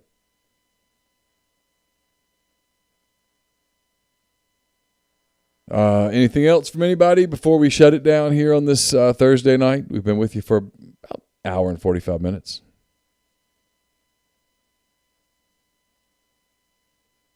A lot of recruiting. I think Zach and I are going to tape a soft verbal tomorrow afternoon, probably late afternoon is my guess. That's kind of the goal. We're expecting news from Luke Altmaier, the quarterback from Starkville. At noon. It's Ole Miss. And then we'll see kind of what happens immediately thereafter. Brandon Buckhalter could do something. I don't think it's happening tomorrow, though. And then there's some I guess there's some other guys that could happen. The signing period starts December the 16th. Is that right? Is that the Wednesday? 15th or 16th or 17th? 16th would be a Wednesday because the second was a Wednesday. Yeah. So.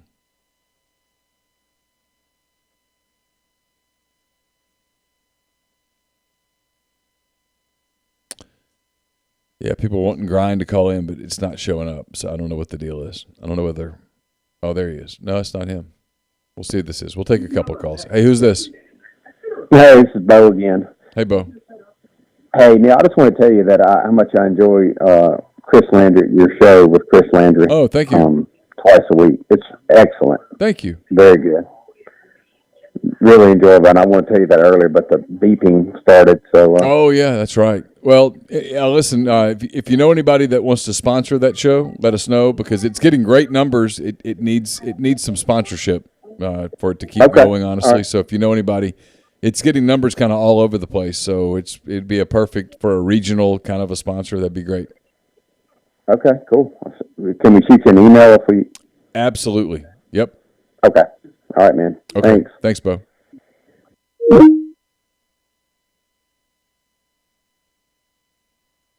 He says he's getting a busy tone. I don't know. Oh, really? Yeah, I don't know.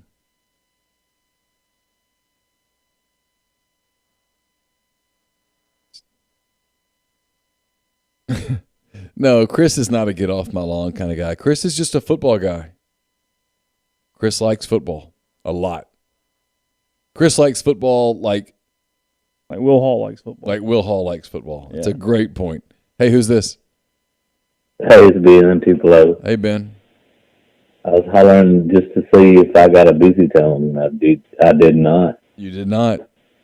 No. Hey, but I do have a question. Have you guys, other than Corral, heard of any of the, possible people that would leave, whether they be seniors or Yaboa's going to leave. Newman's going to leave. I think everyone generally believes that Elijah Moore is going to leave. After that, it's a lot of question marks. I'm not sure about Yaboa, man. He's trust me, he's out. He's gone. Okay, well, I mean, I'm just okay. I trust. He is. He's gone. I was just saying, like, he's just he's gone. He's not. He's gone. He's not blocking right. He's not. Well, he's going to the some Super of the Bowl. plays that I see that's blown up. He'll figure it out or not figure it out. But either Listen, way. I'm just telling you, he's going to be in Mobile in January. He'll figure it out or not figure it out. But he will not. I don't blame him. He will not be back at Ole Miss. I don't blame him at all. What about people like Jalen Jones? That got hurt so quick. Is there anybody that's hanging around that you've heard of? I mean, here's the thing: is it's so early, and we don't know what the portal's going to look like. And I know this is frustrating as a fan. I get it, but I don't think they've had a lot of those conversations yet, and I don't think those decisions are made yet. All right, one more thing. So, to me, Colin Knight is our Mike Hilton. So, what position did Hilton play, and how can we get Colin Knight at that spot? Because he's a baller, and there ain't no doubt about it. Hilton was a safety, and look, Tylen's played really well, and he made a huge play in the Egg Bowl, but he made more than one. He's not. I don't know that he's Mike Hilton, but he's. I'm not saying he is. I'm just saying he's got potential. Yeah, he's kind of playing. We need to put him there. I mean, I remember when we put Hilton on Manziel, and he almost shut his ass down. He spied Manziel that night. Colin Knight is just a baller. He's a game dude. I mean, you can tell he's just got that thing, Yeah, he's. You don't agree? Yeah, I think if you told me he was Mike Hilton light, and I do mean, I mean ultra light, I might buy it. But he's not Mike Hilton. That's a starter. What classification is? He's junior. Yeah, so he's got some time, but I don't think people understand how good Mike was at the college level, and Mike's still in the NFL. I mean, it's just. I know Mike's killing it. I'm just saying that's who he reminds me of. Yeah, I've watched Ole Miss longer than you have, and that's who he reminds me of. Yeah, he's just not as big. He's not as big as Mike. He's just no. Yeah, it's just not. It's not the same. But look, he's a good player, and he's made some really good plays. All right, yeah, enjoyed it. Okay, thanks, Ben. Appreciate you. I mean, I'm not ripping him. I'm just saying. Mike's a hell of a football player. Mike was a hell of a football player. I mean, like, is a hell of a football player. A legitimate, when he was playing, you were like, that dude's best player on the field kind of guy. And 2 inches taller, which does make a difference. A full 2 inches. Yeah. Maybe more. Because that might be some roster stuff.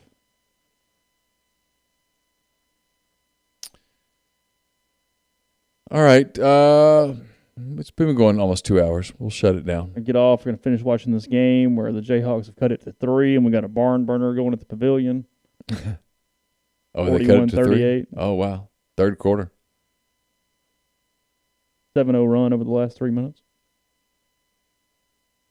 Oh, yeah, there it is.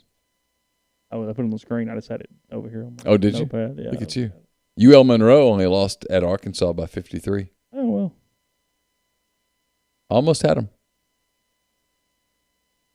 Almost had him. All right. Our thanks to everybody who called in. Really appreciate it. We'll be back on Monday with another edition of the Oxford Exxon podcast. We'll have a soft verbal podcast tomorrow. We'll talk some recruiting, and I'll put up a Mind on My Money. We taped a SEC Football and Beyond earlier today, so there's a lot of stuff up. We'll have some content to you over the course of the weekend, 10 weekend thoughts on Sunday, and we'll keep up with the COVID thing. And hopefully this time next weekend we're getting ready for Ole Miss and Texas A&M in College Station. So for Chase Parham, I'm Neal McCready. That does it for this edition of Hand Raise Guys, Oxford Exxon Podcast. Until next week, you guys stay safe. Take care. Talk to you soon.